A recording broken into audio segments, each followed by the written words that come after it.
Então agora a gente vai adentrar o nosso terceiro e último tópico do módulo 1, em que a gente vai falar sobre estratégias para otimizar a aprendizagem e mais especificamente, da importância de ter intervalos de descanso e algumas práticas de estudo para melhorar essa consolidação da aprendizagem.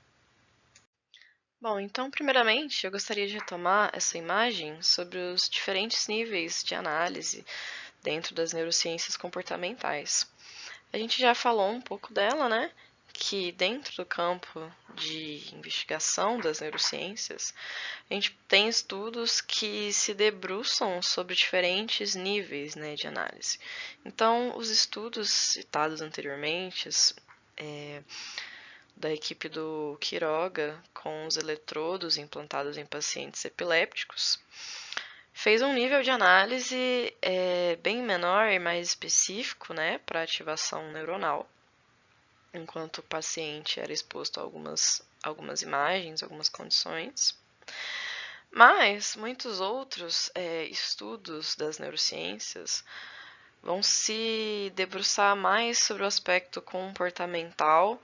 Então, fazer uma análise, por exemplo, da capacidade do participante em aprender novas informações, ou a capacidade dele em ir bem em tarefas de memorização, tarefas de atenção. E quais seriam as variáveis que a gente pode manipular de forma experimental para definir quais são variáveis que podem influenciar, seja otimizando essa aprendizagem, essa memorização, ou até mesmo dificultando, esse processo. Então, para a gente fazer aqui o nosso breve recorte, de fatores variáveis que podem ser usadas em estratégias para otimizar o aprendizado de uma maneira geral, eu trouxe aqui um artigo de revisão da pesquisadora Erin Wamsley, que vai trazer uma revisão bem focada em consolidação da memória. E essa revisão dá um foco bem importante para os fatores do descanso, tanto acordado quanto do sono, dormindo, para favorecer essa consolidação da memória. Bom, e essa revisão traz vários estudos, mas um estudo interessante que ela traz aqui nesse modelo experimental, eles fizeram um design aqui em que eles faziam uma tarefa de treino de memória para os participantes, e após concluir essa tarefa de memória, esses participantes podiam ser designados a 3 grupos diferentes, Um grupo que ficava bem ativo, então realizando aí atividades como assistir vídeos ou performar outras tarefas que demandam atenção ou outros esforços, cognitivos, ou que apenas acabaram de fazer a tarefa e deviam seguir, com a sua rotina atarefada.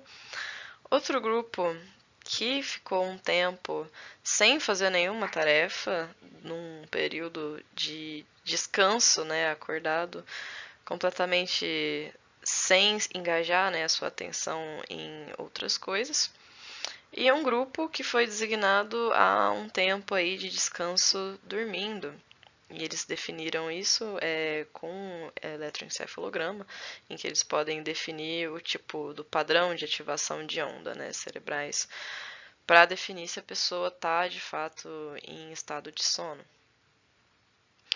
Bom, após aí alguns intervalos de tempo, que podiam ir de minutos a dias, eles faziam um reteste nessa tarefa de memória para ver a capacidade desses participantes aí em se lembrar dessas informações após um período prolongado de tempo e comparar o desempenho desses diferentes grupos. E o que eles constataram, foi que o grupo que teve um período aí de descanso do sono teve um desempenho superior Mas que também o grupo que participou do descanso enquanto acordado também teve uma melhora significativa no seu desempenho de memória em comparação a esse grupo que teve um período aí acordado bem ativo, né? Bom, a partir disso, a gente tem algumas evidências de que alguns fatores são importantes, né, para o aprendizado, para a manutenção, né, dessas associações e fortalecimento das conexões neurais, e não apenas, né, o treino, que seria uma variável importante, né?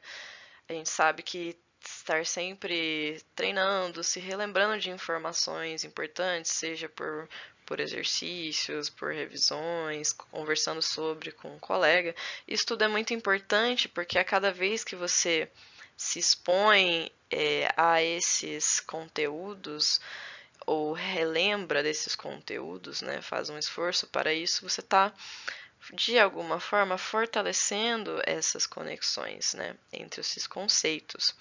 Mas não só a repetição e o treino com esforço, né, mas esses estudos demonstram para a gente a importância do descanso, né, para o aprendizado, do sono, mas também do descanso ativo, de se ter intervalos de descanso entre tarefas, entre sessões de estudo, etc. Tudo isso contribui para aquele processo que a gente falou mais cedo, né? De como que quando algo está bem recém-aprendido, a gente tem uma rede aqui de conexões em que algumas são mais relevantes, são mais importantes e que a gente deve fortalecer para manter essa informação relevante, mas também a gente tem uma série de outras informações que não são tão importantes assim. E o sono, assim como os períodos de descanso prolongado, vem aí para auxiliar nesse processo de fortalecimento e organização das conexões, porque é a partir desse descanso prolongado e do sono que apenas as conexões mais relevantes são mantidas e fortalecidas, e o que não é tão importante assim vai sendo descartado, né? Bom, de uma forma geral, né, trazendo aqui um pouco um quadrinho comparativo com algumas das que seriam consideradas estratégias eficazes versus estratégias ineficazes ou menos eficazes, né, durante o aprendizado, numa rotina de estudos, por exemplo. Então a gente tem aqui, né, que fazer intervalos curtos de descanso entre os estudos é um fator que favorece o aprendizado.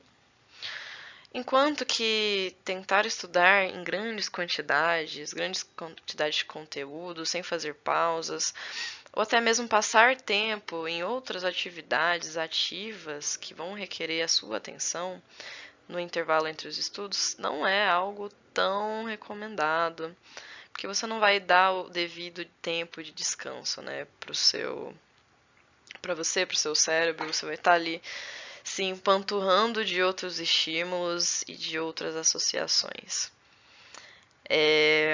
Além disso, né, a importância de manter uma boa rotina de sono para favorecer a consolidação de sinapses importantes relacionadas a conceitos recém-aprendidos. Em oposição, né, a gente tem que dormir pouco ou manter uma rotina muito agitada durante o período de estudo, pode ser até prejudicial para o aprendizado, né, dificultando a consolidação das sinapses após esse processo de aquisição do conhecimento. Bom, e a gente tem aí algumas outras obras de pesquisadoras, né, das neurociências comportamentais, como, por exemplo, a pesquisadora Barbara Oakley, que ela tem vários livros que buscam fazer uma revisão geral de estudos e trazer um pouco disso para um contexto aplicado em sala de aula, de rotina de estudos. E algumas desses pontos principais, né, dessa obra a gente tenta trazer aqui. A primeira delas é que pequenas e frequentes revisões, né, ao longo do tempo são mais eficazes para consolidar informações aprendidas. Então, quando se está, né, um aluno ali num curso, numa disciplina com muito conteúdo, é mais eficaz que você faça pequenas revisões e de forma frequente, né, ao longo do curso, para ajudar a manter essa consolidação. Em oposição, tentar fazer uma revisão muito longa, tentar estudar tudo de uma vez, ou apenas estudar de forma muito espaçada um mesmo conteúdo, pode não ser tão eficaz, né? Assim, ela traz o exemplo bem comum dos alunos que tentam estudar na véspera da prova, né? E de como isso dificulta muito mais a retenção da informação que é importante. Além disso, né, algumas outras estratégias, como conversas ativas sobre um conteúdo, então, por exemplo, tentar explicar esse conteúdo para um colega, como se você fosse dar uma pequena aula, são estratégias que mantêm esse aprendizado ativo e vão reforçando essas conexões neurais com uma boa eficiência, né? Em oposição, tentar aprender de forma muito estritamente passiva, como assistir aulas muito longas, pode ser menos eficaz para essa aprendizagem, né? Em comparação com metodologias ativas de ensino, em que o aluno precisa se engajar de forma mais ativa no processo de aprendizagem, na discussão do conteúdo. Todo esse engajamento ativo requer que você tenha um esforço muito grande, né?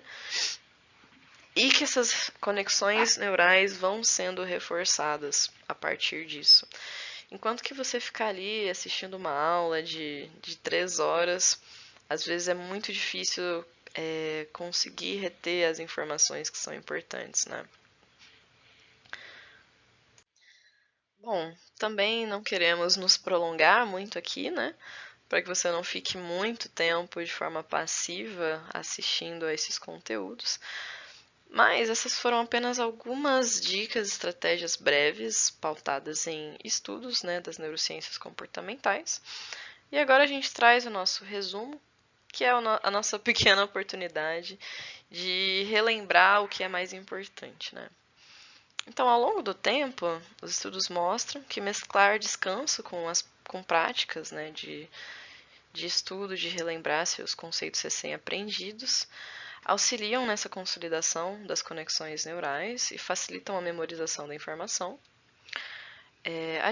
A falta de atividades, né, de treino do que foi recém-aprendido pode fazer com que essas conexões novas fiquem muito fracas e possam ser eventualmente eliminadas e esquecidas durante ali, o processo do sono, do descanso prolongado.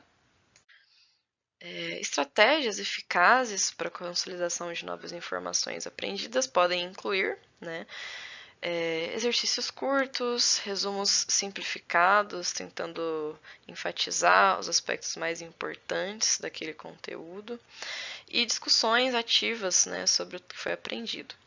O ideal é que essas estratégias sejam realizadas de forma breve e periódica ao longo de um curso, por exemplo. E o uso de metodologias ativas em sala de aula, né, para que o aprendizado possa ser mais eficaz do que o uso estrito de metodologias passivas, em que o aluno não precisa se engajar tanto no processo de aprendizagem. Bom, aqui a gente chega ao final do nosso primeiro módulo e trago aqui as referências que foram utilizadas para a elaboração desse material e deixo aqui, né, o meu contato.